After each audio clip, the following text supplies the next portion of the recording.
Naharang ng mga tauhan ng Bureau of Customs ang nasa 67 milyong pisong halaga ng shabu na itinago sa mga engine pulley na ipinadala mula sa bansang Mozambique. Ayon sa NAIA Customs, tinangkang ipasok sa bansa ang droga sa pamamagitan ng parcel service o delivery service mula sa abroad. Nakapangalan sa isang Pinay consignee ang kahon na naglalaman ng mga pulley o kalo na ginagamit sa mga makina.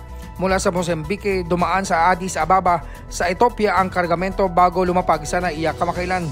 Ayon sa Bureau of Customs, unang natunugan ng kahina-hinalang naman ang parcel box nang masuri ito sa x-ray at upuan ng Drug Detecting K9 Unit ng Customs ang parsela. Nang sumalang sa pisikal na eksaminasyon, dito lumantad ang nasa 10 kilo ng high-grade shabu na nakaipit sa loob ng bakanting katawan ng industrial pulley.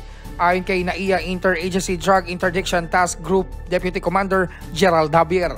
Sa ngayon, hawak na ng PIDEA ang consignee na babae na pinadalhan ng droga at iginit nito na hindi niya alam na may droga ang padala sa kanya ng isang Aprikano na kanyang nakausap sa internet at nangako ng padala. Nagbabala naman ang Bureau of Customs sa publiko na huwag magpaloko sa mga dayuhang nakilala lamang sa internet at nangako magpapadala ng regalo na may nakaipit palang iligal na droga.